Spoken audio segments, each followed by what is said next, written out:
Hey, Johnny. Hey, buddy, how you doing? Good to see you. Good. Hold on a second. I'm letting people in. Cool. How was your Thanksgiving? Very good. Hold on a second.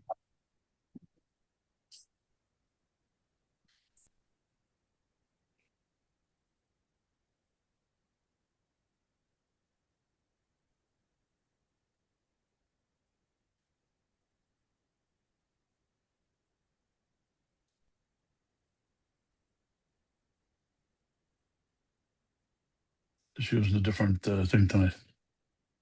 Hold on. Can you see me, Leo? Yeah, perfect. Perfect. Okay. My daughter's wife's in labor right now. Oh Wow. yeah. Yeah. Hey, Brian, what's happening? And my other daughter's a week away from having a baby. Another one. Oh boy. Man, double grandpa in one shot. Yeah, could you believe it? That's great. Always looked like a grandpa. Now I'm going to be a grandpa. All righty. Come on, bro. What's happening? What's up, Joe? How you doing, Lee? How was doing? Good to see you, man. Okay, our Good speaker's to on, be here. so I'm going to start the meeting. All righty. We have Dr. Mark Romano on. He is part of the Chiropractic Trust. He's in practice in Louisiana, multiple offices, and he is the main voice for non-therapeutic chiropractic. Dr. Mark Romano, welcome to the Long Island Band of Brothers. Thank you, John. Thank you. And just to help you out so that you don't commit any more blasphemy, considering the state of Lane Kiffin, I'm in Mississippi. I'm the next town over from Oxford. We ain't Ah, there you even go. going to Louisiana. The whole place is in shambles around here. That's been quite the controversy. Oh, goodness gracious. I'm playing. I think I find it quite amusing. I don't get as uptight as many people do, but it's been big news all over the country that Lane Kiffin from Ole Miss is going to LSU and will not be coaching in the playoffs. I know, best season Ole Miss ever had. So there is that. Thank you everybody for tuning in tonight, and always a pleasure. John's a dear friend of mine. I know many of you all, and we'll go over a couple things. Initially we were going to have a debate, which would have been fun. I love to debate because, the quest is one thing, truth. And we're all here to learn and we're all here to see what kind of holes we have in our game. And just like everybody here, I'm a student of the game. I have, highly recommend Claude Lassard's new book, blue books on chiropractic. Claude Lassard continued the blue books after Joe Strauss has passed, and he wrote Chiropractic Timed Out, Chiropractic Basic Science, and he's taking Stevenson's chiropractic textbook and he's writing four books for each year. So he's wrote the freshman and sophomore year, and he's just released the junior year, and I've been really enjoying it.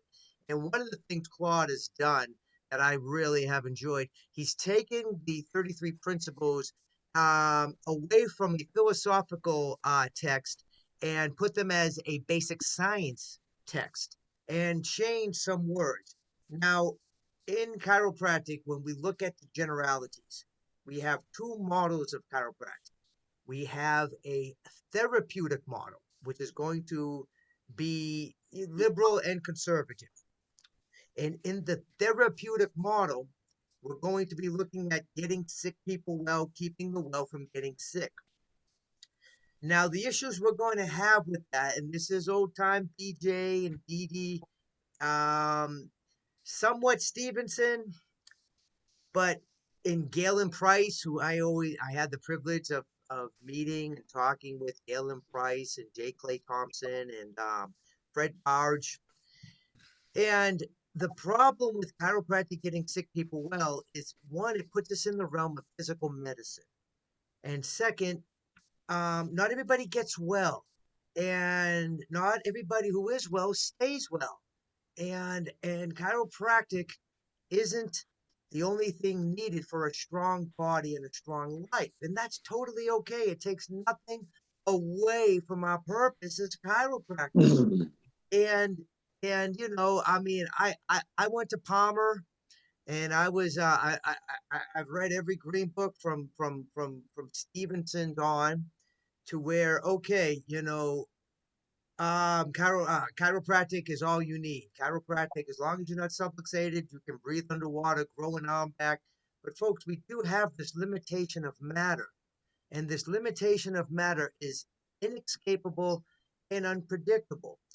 And it takes nothing away from what we do as chiropractors to say in a non-therapeutic sense that, look, these vertebral subluxations are unbelievably bad because they interfere with the expression of life. Yes, we can say they interfere with the expression of innate impulses. I would go so far as to say this, and this is one place where not only do I disagree with Stevenson's definition, I also disagree with Claude Lassard that there can be interference to the efferent pathway, which is going from the brain to the body, and that's the classic definition of the vertebral subluxation, because that's where mental impulse travels down. And one of the things that Claude is doing is refining the terms, because mental refers exclusively to the brain. But when we're traveling down the efferent nerve fiber, we're no longer in the brain. So we're modifying these names to in innate impulse. So innate impulses travel down the efferent nerves. And that Stevenson said you can only have interference to the efferent side, because the afferent side, if there's interference, then you're going to have interference to where innate resides in the brain, and innate can never be wrong. Well, the place where Stevenson is wrong, and I even disagree with Claude Lassard, because he also claims you cannot have interference to the afferent pathway, and it anatomically does not make sense. Innate intelligence, innate law of living things does not reside in the brain. It resides in the whole body, in what we call the innate field. That is why there is an innate awareness for every physiological function. Therefore, you can have interference to the afferent pathway as well. And Claude's argument is, well, the nerve cell bodies are outside of the IVF before the information enters in and articulates in the dorsal horn. It's like, okay, maybe that's true, but why can't you have interference to the nerve tissue that's there? And are we forgetting totally on the theory? Because all vertebral subluxation interference in regards to this metaphysical component is theory. Are we ignoring the fact that you can have twisting of the meninges from the pia mater, arachnoid mater, dura mater that form the dentate ligaments that can twist the meninges? And what does Pascal's law tell us? That when you put pressure on a confined fluid, that pressure is exerted everywhere. So that pressure of the cerebrospinal fluid can now go back on the brain spinal cord through the ventricles as well. And once again, when we change structure, and we're changing the structure of the delicate nerve tissue of the brain and spinal cord, and it doesn't matter how slight, it's a slight change. It could be 0.01%. It is a change in the structure, and therefore it is a change in the function. And the function of the brain and spinal cord is where the innate law utilizes this organ to receive the trophic impulses from the periphery, and it also characterizes and codes and creates an innate impulse. And this vertebral subluxation is interference exclusively in the matter. The innate law knows everything that needs to be done, so it never makes a mistake. In the innate realm, which is just it's distinct from but a part of this universal law. However, this innate law resides within this structure of matter, and it never injures or destroys the structure in which it works, as the 33 principles utilize deductively and say so eloquently, that the innate law will adapt universal forces in matter so long as it can do so without breaking universal law, you see. And therefore, everybody on this earth is always going to function better when vertebral subluxation are adjusted back to their innate normal position.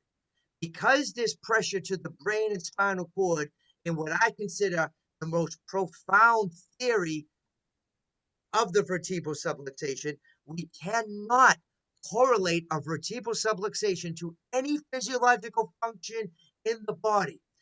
But we can say with absolute certainty that the adjustment is powerful because the life is powerful.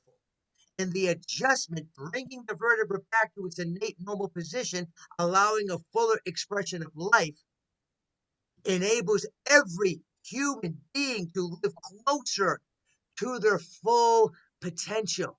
Reggie Gold was saying this, and this has been refined by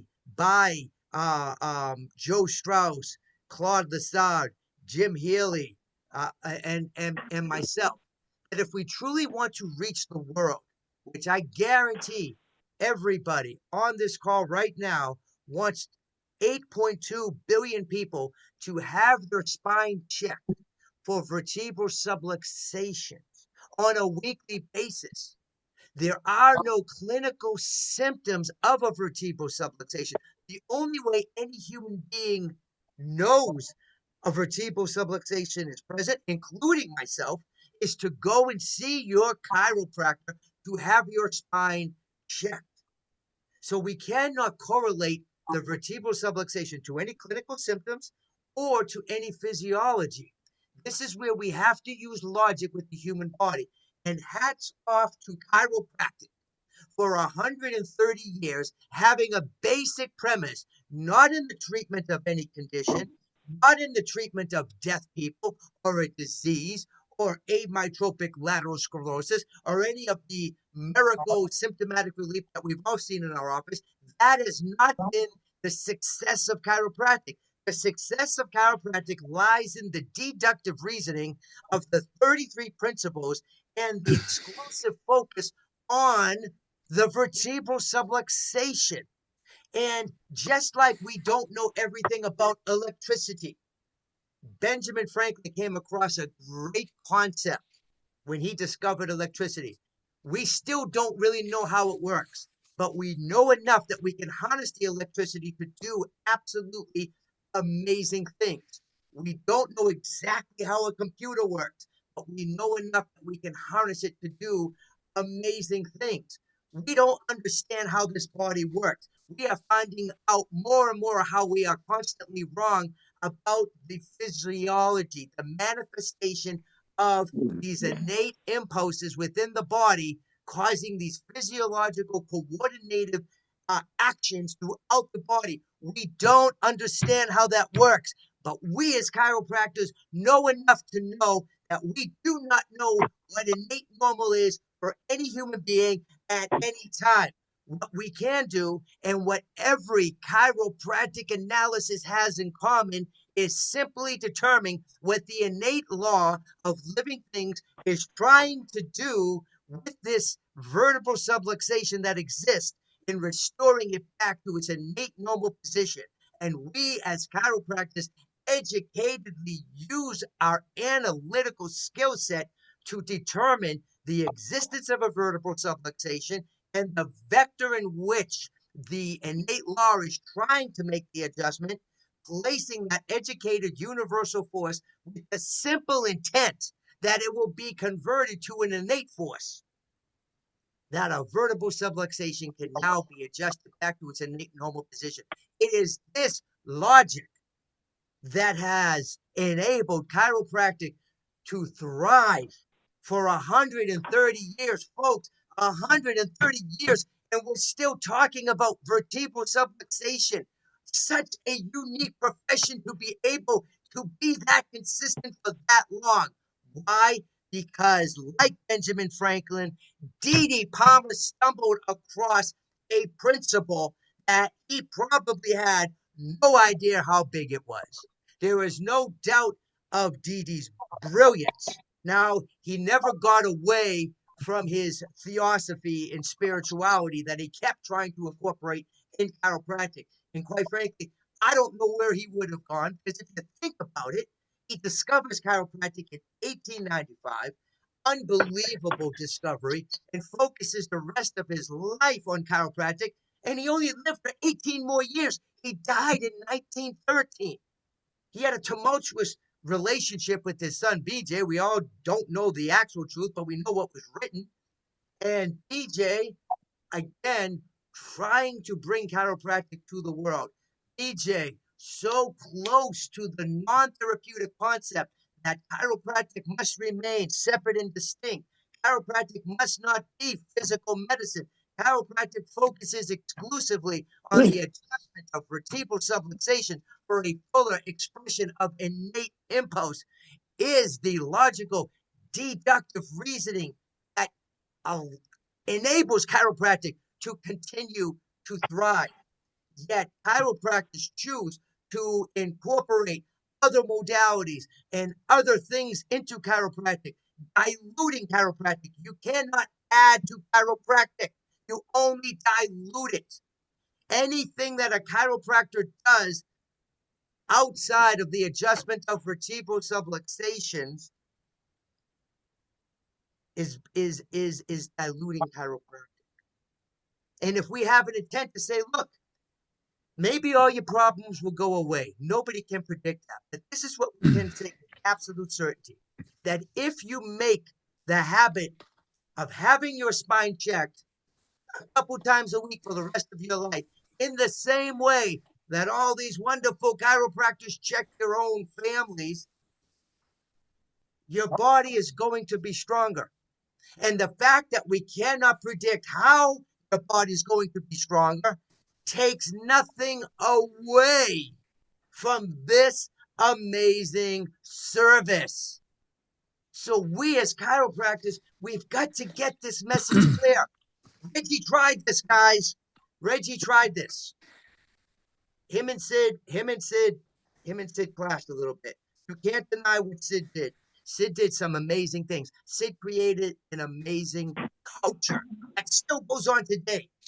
He never left the realm of getting sick people well. He never left physical medicine. And that's where him and Reggie clashed. Reggie got frustrated with chiropractic. He got so frustrated that he decided to form a whole different profession that was focused exclusively on this. And he called it spinology. He did it for 6 years, from 1980 to 1986. And he missed chiropractic, so he came back. You know, Reggie was a bit of a loner. He never stuck to just one thing. And if Reggie had friends, I wanted to say that I was one of them. Reggie was not always the easiest guy to get along with. You guys, I'm sure many of you knew him, and you know what I'm talking about. He was a genius. And the way that he would articulate this message, that look, if we can get on this same page and simply say that vertebral subluxations are always bad, everybody has them, they are absolute common sense that everybody has them, and you don't want them because you're never going to reach your full potential, no matter what other professional you see. Folks, we are in competition with no other profession. We are simply existing separate and distinct. The same way BJ was defending chiropractors in the 20s and 30s. He was so close, but then he bounced right back into chiropractic getting sick people well. Volume 18, 3,500 diseases in the back of that book that all got well under BJ. Like, BJ, did anybody die when you were around? And then he had his research clinic. And his research clinic from 1935 to 1951, no doubt, came out with amazing things. It was not documented very well. It did not have the standard, whether it's peer-reviewed studies or double-blind studies, you know. And I remember at Palmer, when I was there was always these rumors of, yeah, they found all the research in an elevator shaft. Well, we got to see it. We got to see it. And a fella that I consider a good friend of mine. We stand in different sides of chiropractic, but one of the most amazing researchers is Dr. Robert Leach, first graduating class of life, fraternity brother, and he wrote Chiropractic Theories. And Heidi Havoc is doing some great research. And one of the things that Robert and I would talk about is he considered the Palmers, and rightfully so, theosophers, that they took universal intelligence and innate intelligence and they made them into God and soul. And folks, that is not accurate. Now, do I fault BJ? Do I fault Stevenson? No, they were doing the best they could do with the knowledge that they had. We know more now. Okay, we can take the 33 principles and make them into more science. Rather than calling it universal intelligence, we call it a universal principle of organization. That there is a universal principle of organization in all matter, continually giving it its property and actions, thus maintaining it in existence. Every science in the world will agree with that, and it is a hard to vary argument. There is no argument. And then we modify, then the second is the expression of this principle through matter is the chiropractic meaning of existence, not life, existence. Because when we look at the 33 principles, my dear colleagues, they are broken down. The first 19 are universal principles, okay? And then the next 10 are life or living principles, and only the final 4 are exclusive to chiropractic. So we must remember that all living beings have this innate law of living things. It is a universal principle of all living things. If it was the soul, now we're getting into theosophy. And does a tree have a soul? Does a plant have a soul? They all have innate law. We don't want to make chiropractic into a theosophy. I am a devout Christian, and there has to be some element of separation to make chiropractic. And you can always go back. Once you go back past the universal principle of organization, then you're in theosophy. So there's no doubt. Is there a voice within us that ever so small voice that gives us inspiration of greatness? Absolutely. It's just not the innate law of living things. It's another voice, and it can be tapping into another resource. All living things have this innate law. Animals, plants, amoebas, the one cell animals, you see. And if we look through these principles, it appears, and I'm not saying this for certain, that Stevenson was really trying to make chiropractic into that science. That these are the 33 principles. And then you could say, well, Stevenson, and I was talking with Eric Sealer, a brilliant mind, and we go back and forth on these things, and it's so much fun. The very first step in Stevenson's normal complete cycle is this innate intelligence that he's giving it a personification. Now, we would argue now that the first step of the normal complete cycle starts with the universal principle of organization, and then to the innate law of living things, then to the innate field, you see, and then to the innate brain, and then we're going to get into the brain cell, and then from there we're going to have where the mental impulse is created, transition to an innate impulse, and then we have propulsion, you see. So with these things, imagine that we understand these unbelievably powerful principles of chiropractic, and we choose to reach the world through these principles of chiropractic, educating folks, taking the time to sit down and say, listen, let's show you how chiropractic will be one of the most valuable investments you will ever make in yourself. And take that 10 minutes, and we're educating folks. And then we're incentivizing folks to say, look, here's the thing. It's not for everybody. Not everybody wants to live to their full potential. But if you're somebody who does, this is something that will absolutely help your body function better, function stronger. Nothing to cure all. We know that. And there's no one habit that covers everything. But chiropractic is a habit that costs you more when you don't do it, because you're living with subluxations. You will never reach your full potential, and you will never have the quality life that you're capable of. Neither will your spouse or your children. And as long as that's massively unacceptable to you, you qualify for a great fit for our office. And we want more people like you. Folks, this is the only way we are going to reach 8.2 billion people. You want a massive shift in human potential and performance? 8.2 billion people seeing their chiropractor every week. Now, when you are in the therapeutic model of getting sick people well, first and foremost, there's only so many sick people that you can see, and there's only so many conditions people will take you serious with. Okay, and you're in heavy competition with all these other professions, from medicine, physical medicine, functional medicine, um, physical therapy, and you're also in competition with other chiropractors. Okay, now, if we focused exclusively on the adjustment of vertebral subluxations, because these vertebral subluxations are a really bad thing. Everybody has vertebral subluxations in every single chiropractor's office here. The folks that you've been seeing on a regular basis, I guarantee you that if they've been coming to see you on a regular basis, more often than not, you find at least one vertebral subluxation in that person's spine. more more often than not. I'd be shocked if a person came in on a regular basis and you weren't finding any vertebral subluxations. You could go and see your dentist every single day and they're going to find plaque on your teeth. These vertebral subluxations happen because of one reason. It is a limitation of matter that can occur when the external invasionary forces overcome the internal resistive forces' ability to adapt. When a vertebral subluxation occurs, the innate law has lost some control over that segment. And as Robert Leach would tell you, there is tons of research.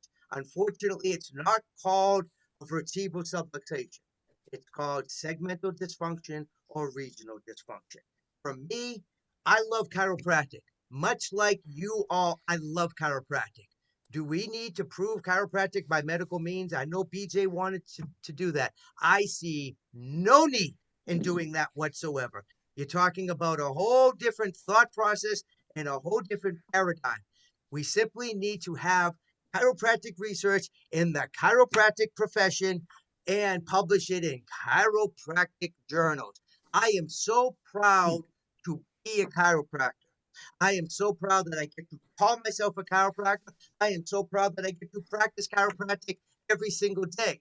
I will not attempt, and nor do I have a desire to attempt, to go outside the chiropractic model to try to demonstrate chiropractic without congruent chiropractic principles. Because now you're not demonstrating chiropractic whatsoever. You are demonstrating physical medicine, and we are out of our scope. It is time that we become so proud and so excited to be chiropractors to say, look, we have this understanding of the body. We don't know everything. But by golly, we're one of the only professions, if not the only professions, that combines this metaphysical component of life with this physical component of matter. And yes, in the triune of life, what unites them is force.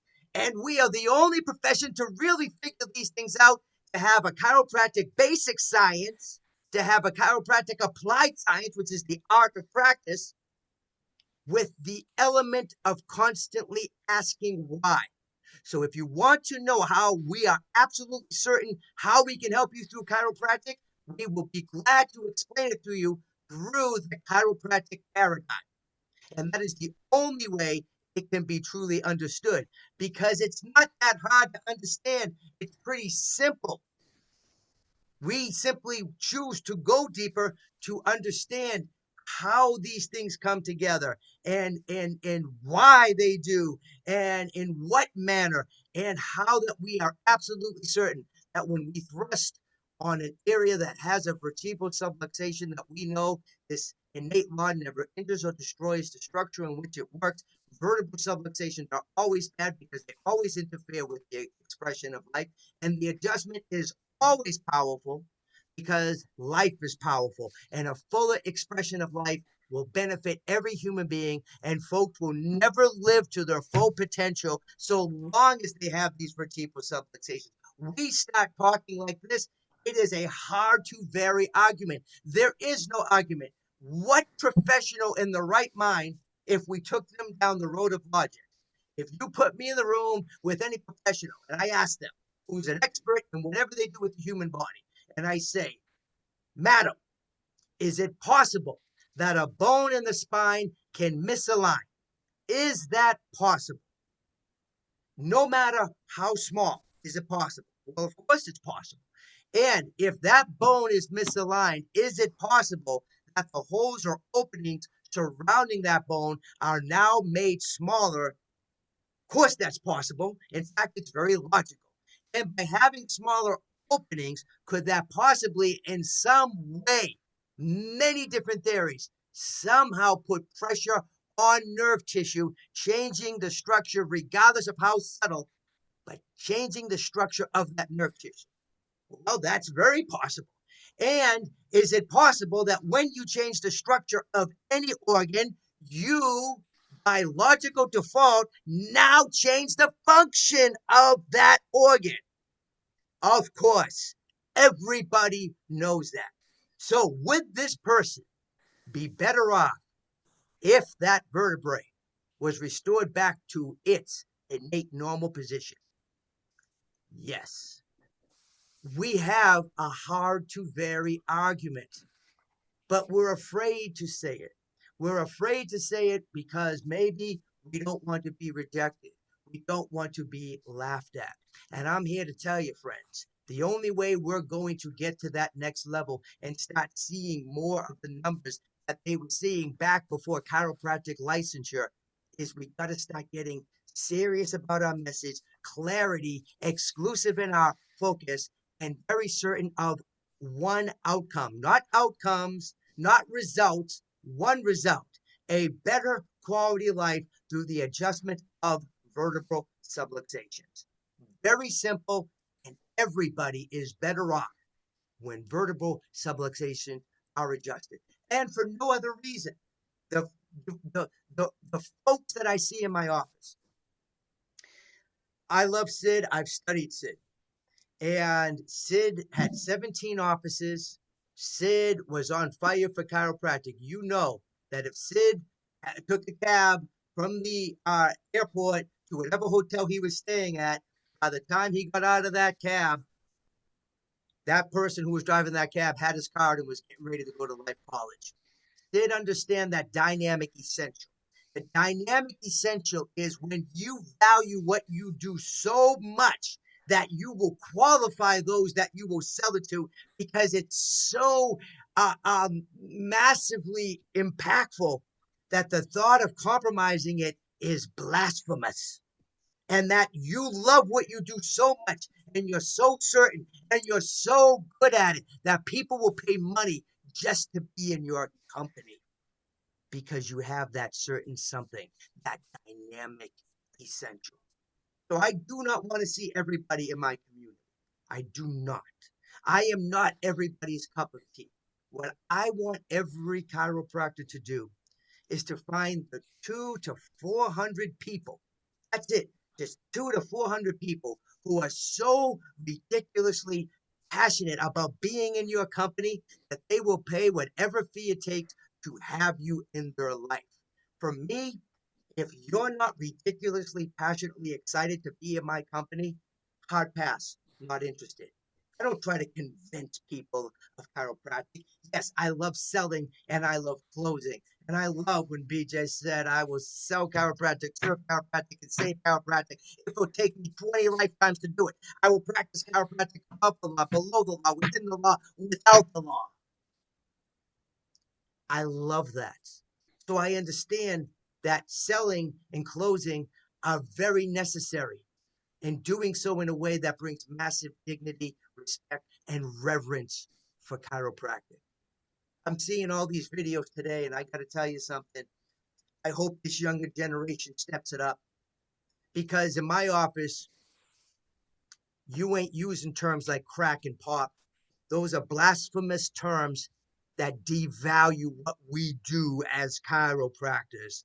That we work with this subtle, amazing source of life within the body.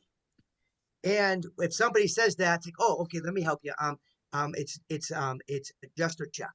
Okay. Well, I didn't know. I understand, and you're here because you're smart. The biggest reason why you're here, the only reason, because you're smart. And smart people use the right term. If I was comfortable with that, it would be the same thing if a surgeon was comfortable saying, yeah, we're going to butcher you up today. you probably wouldn't stay in the room. You probably would leave, because we can't deny that the language that we use reflects the culture and the skills that we possess. And when I see these young kids trying to gain social acceptance, videoing things that are going on in their office in regards to what may be an adjustment, I don't know, calling themselves Dr. Crack and Dr. Pop, miking people up. I don't see them doing a pre-check and a post-check. I'm not saying if they are or they're not, but they're not showing it. I'm saying we're losing the reverence of chiropractic, and you're trying to make it into a freak show. And you could say, well, if people come in, what's the difference? Well, it's not about people coming in. It's about people coming in with the respect for the dignity of what chiropractic is and for what our matriarchs and patriarchs went through. And our matriarchs and patriarchs didn't go to jail for us to use those nasty terms. They didn't spend 180 days away from their families just so we can now have this privilege. I've never had to go to jail for chiropractic. I am forever thankful for that. And I want to give back to my profession because of those who did. Because, and I had the privilege of meeting Dr. Reaver, and I had the privilege of meeting other chiropractors who went to jail because, yeah, they could have paid the fine, but they're saying, no, that's a matter of principle. We're not practicing medicine. We're doing something different. And there has to be that reverence there. Above, I still have boxes on the wall. I used to be a box on the wall practitioner like 25 years ago. I still have some of my members who do that, so I keep my box up for them. And above every box in my offices, I have 3. Is a picture of a chiropractor practicing chiropractic in jail, because their attitude is, you know what? You can make fun of me, you can throw me in jail, but you can't stop me. You can kill me, but you can't stop me. These chiropractors were connected. They get their tables taken. You guys know their tables would arrive in their jail cell, and they'd be seeing folks in the jail. They'd be seeing the guards. They'd be seeing the inmates. They'd be seeing folks from their office. And I absolutely love that. And I'm thankful to be part of a lineage that has that. And I want to take that same energy. These folks, chiropractic, they had the speakeasies on their door. You could only come into a chiropractor's office if somebody who was an existing member brought you in. That's how Reggie Gold was introduced to chiropractic in New York. And when he knocked on the door, he said, so-and-so referred me.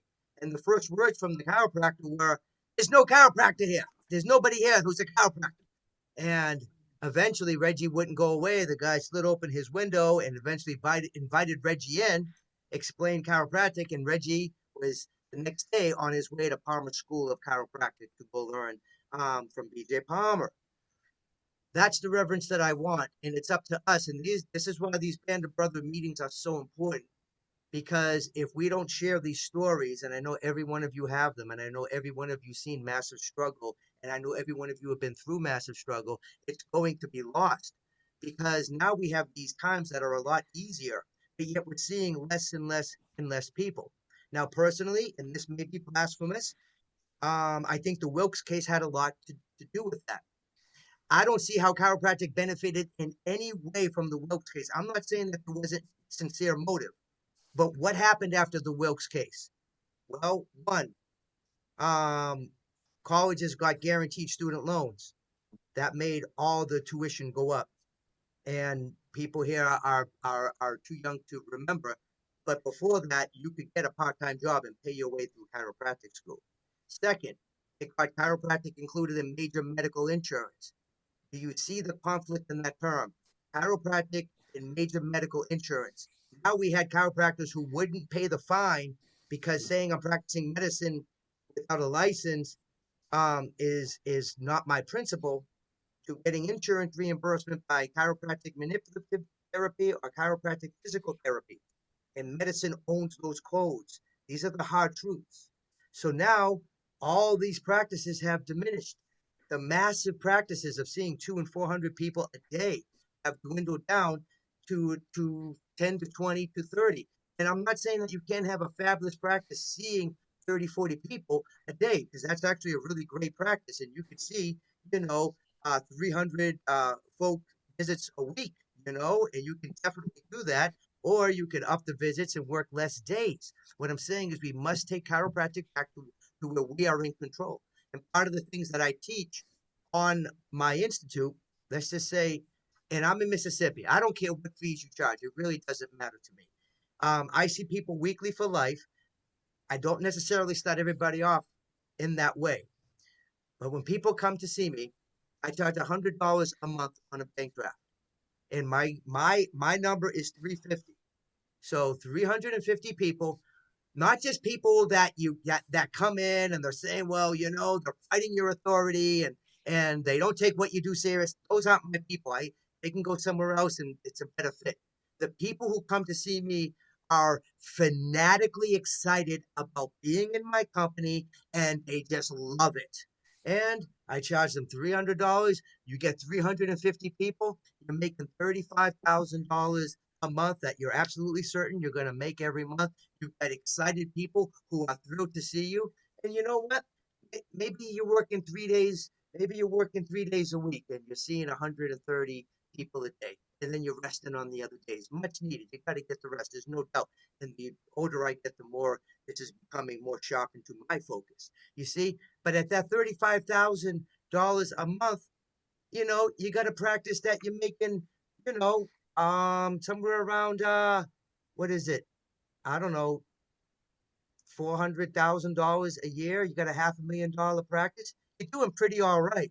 And all of us know you're never going to become wealthy exchanging your time for money. And that's where you roll it over into your passive income. Maybe you're buying real estate and whatever the case is. Real estate happens to be my thing. And now you have all this passive income going in. I also have, I teach, I do consultant work. So I go over this in a very step-by-step manner, hold your hand all the way in ntscinstitute.com. So if you want to check that out, if there's a place I can write it down, is there Put it in the chat, Mark. where's the chat app, brother? Notes? I can see notes. I'll put it in. Don't worry about it. Oh, okay, yes, perfect. So NT. yeah, NTSC Institute, ntscinstitute.com. But the reality is this, we can be totally straight and honest with people. And we have to move away from crisis. Part of this debate was supposed to be ntscinstitute.com. Yep, that's perfect. NTSC. Yes, perfect, John. So part of this debate was taking chiropractic completely out of crisis. That chiropractic is not an emergency service. It's a longevity service. That when folks come in, crisis is a medical entity. Crisis has a lot of liability because it's a medical entity. People come to see us for the adjustment of vertebral subluxations. And you know what? Maybe someone had a massive fall, a massive car wreck. I mean, what is the bad thing about having them go to a crisis place first and then come to see us as chiropractors when the crisis has been resolved? Now our liability is down to next to nothing, and everybody is in the habit of seeing their chiropractor on a weekly basis. I want chiropractic, I want it to be unheard of for a child to grow up without seeing their chiropractor, not because of any sort of condition or symptom. And there's no doubt all these things can go away. We just can't predict it. But simply because we can analyze for vertebral subluxations. We can have analytical certainty that a vertebral subluxation is present. We can have a corrective force that is transitioned to an innate force to make an adjustment and have the analytical certainty that an adjustment has been made. Let's do that. Let's bring that to the public.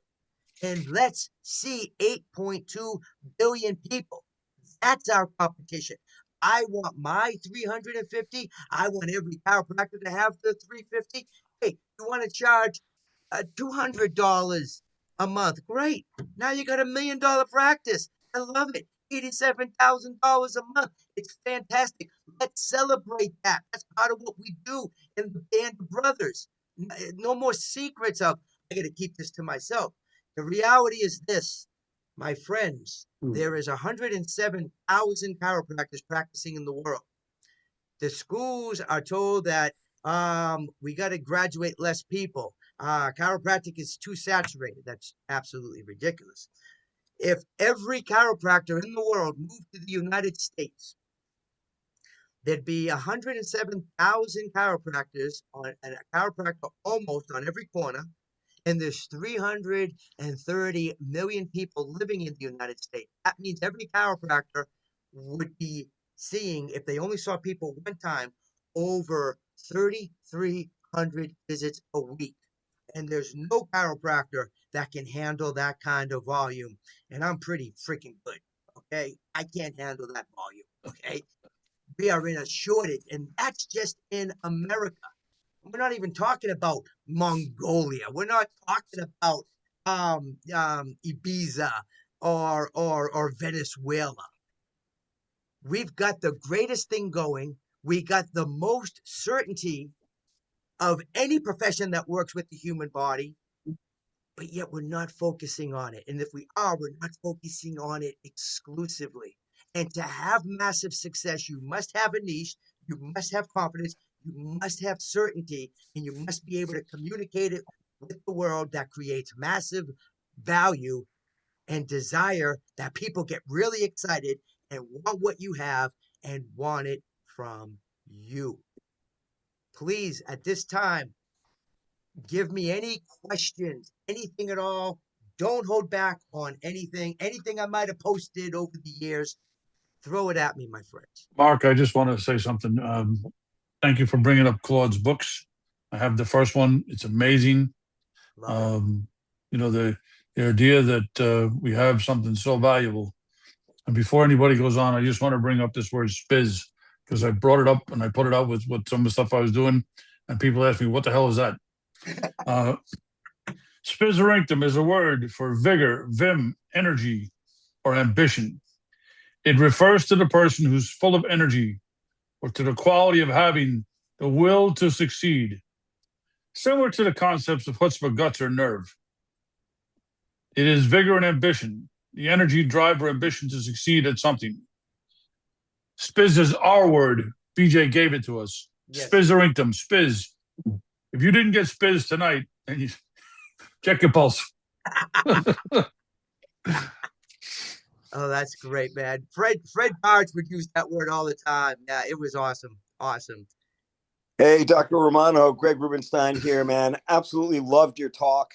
I think that should be required for any student going into any chiropractic college. If we can only get chiropractic colleges to actually teach that information, it would be amazing. And would go a long way. But I've been, become more aware of you as of late. I don't know where you've been hiding out and why you haven't been on my radar, but I just want to thank you. That was just amazing. Spoke right to my heart. I love Reggie and had the honor of hanging out with Joe Strauss and having him come speak at a few meetings. So you're cut from good cloth, man. Super enjoyed it, and looking forward to hearing more. Thank you. Greg, we gotta get Mark to come to New York, baby. That's going to be easy now that he's on my radar. That's a no problem, no brainer. Just consider it done, man. Thank you for your time and getting on the call with us tonight, man. This is awesome. Dude, love it, and I'm ready. Whenever you're ready, you holler, and we'll make it happen, Greg. I'll be glad to. I'll catch up with you. I'll reach out in the next couple of days. I got a special project for you. Oh, great. That sounds awesome. Thanks, guys. Anybody else have any questions, comments, any ideas or wonder about anything that he said tonight? Yeah, just to piggyback real quick on the spizorinctum, and when I went to Sherman, we actually had a spiz day once every quarter. That was kind of like a pep rally. I don't think they still do that anymore, but that was always fun. People would do skits, dress up like historical chiropractic characters, and we had a lot of fun with that. But that was back in the Tom Gilardi days. And Mark, you mentioned the Claude Lessard books, and I was talking to our mutual friend Stamati today. Nice. And he was mentioning how we both kind of commented that our texts that we use are, some of them are over 100 years old, and it's time to say the same thing with current language. And I think that's important too, because some of the terminology, the way it's presented, is just not as congruent with today's people and society and the way we communicate. And I think that's been due for a long time for an update. And thank you for bringing that to our attention as well. Yeah, you're welcome, Jeff. And you bring up a good point because the language has changed.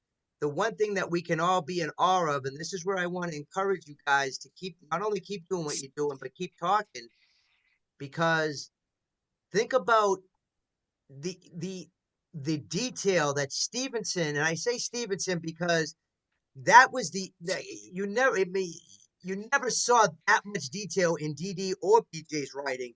The 33 principles, and then the normal complete cycle, and the special center cycle, and the abnormal complete cycle.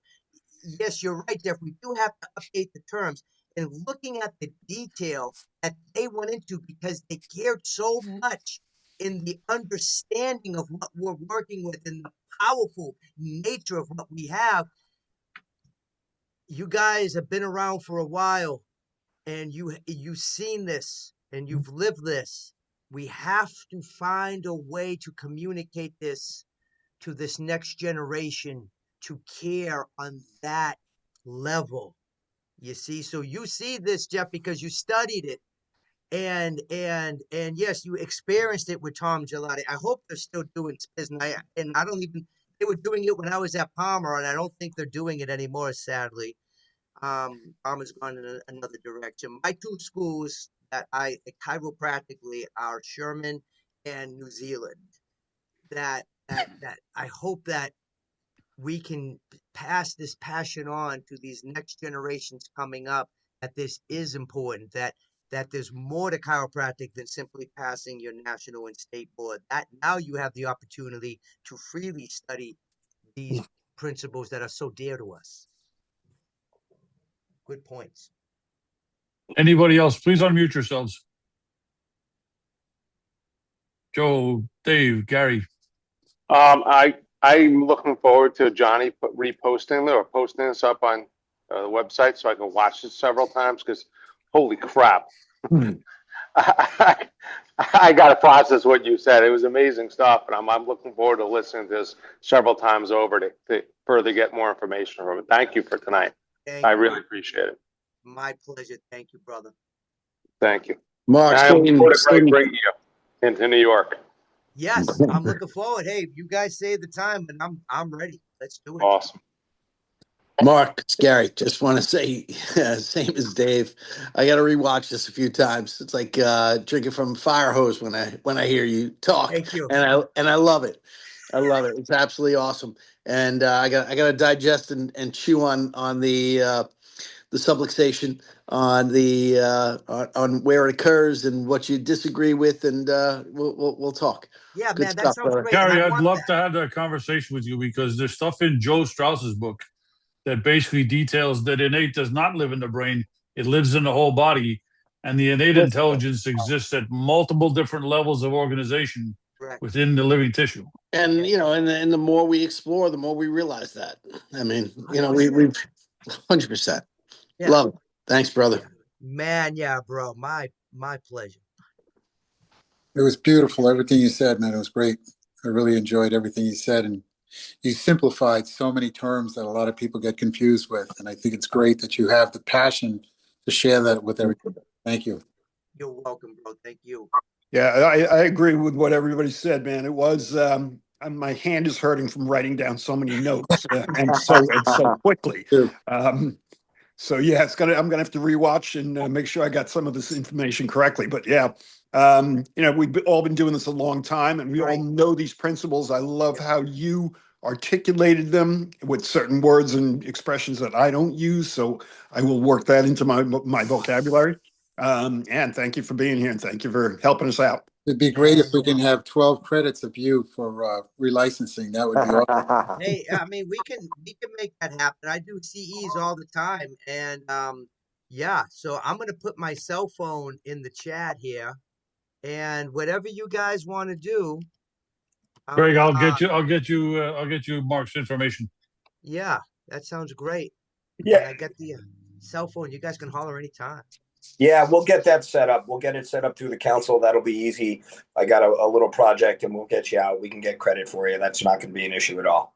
That'd be great. That'd be a great time, Greg. I'm looking forward. Instructive. And I like the vision that you had for the practice, making it so simple, 100 a week, once a week. Yeah. That's freaking awesome. Yeah, and have fun. Yeah, have fun with people who love you and you love them. Get a practice you don't want to retire from. And even if you cut back to 2 days a week, they're like, hey, Doc, I get it. Yeah, I'm still coming in, I mean, because that's just Mark, are you part of, still working 7 days a week or 6.5? yeah, I'm still going 7, John, but I gotta start cutting back. And I know that I do. I mean, I love it. I love being here. I just gotta I know I gotta get more rest. So, I'm gonna be 56 and I've been doing it for 33 years now. So yeah, I'm gonna start cutting back a little bit. And if and we have associates come in. So if anybody is you got somebody who's neat because I got 3 offices, 2 of them are home offices. So when people work with us, we put them up. They got a place to live. They're surrounded by chiropractic. We pay them a wonderful percentage, and they're surrounded by chiropractic. So when they make that transition into their own practice, there's no radius clause, and we're helping them to get to that level that bridges between school and practice. Oh, you're raising them up right, baby. You're raising them up right. Thank you, John. Anybody else? Any more questions? Any comments? Anything you want to ask them? Anything you want them to re-explain? Got it, man. That's awesome. Thank you. Yeah, thanks so much. Thank you so Okay. much. So I'm going to let you know our next meeting is in 2 weeks. That's the last one for the month, or for the year, actually. And I don't know if I did this on purpose or was innate doing it. I'm going to be doing the talk I gave for the council about the predicament of our profession. And I got to basically Reggie's understanding because of all the work I've done on myself, as well as with the Band of Brothers. I'm going to explain why we have to change. So it'll be a repeat of what Mark's doing, but I'll give you my understanding of it and what our challenges are and why we need to change. Look forward. Cool. Love it. I wish everybody a great evening. Mark, thank you, brother, for coming on. I really appreciate it. My I want to wish pleasure. everybody a really good. I hope everybody had a good Thanksgiving, and we'll see you in a couple of weeks. Thanks, Mark. Thank you, everyone. Thank you, guys. Y'all have a great week. You too, brother. Thank you too. Shiny. Take care, guys. Leo, congrats, soon to be grandpa. Yeah, man, tonight, supposedly she's going to have the baby. Yeah. Wow. Congrats, Leo. Thank you. Thank you. Take care. Awesome, man.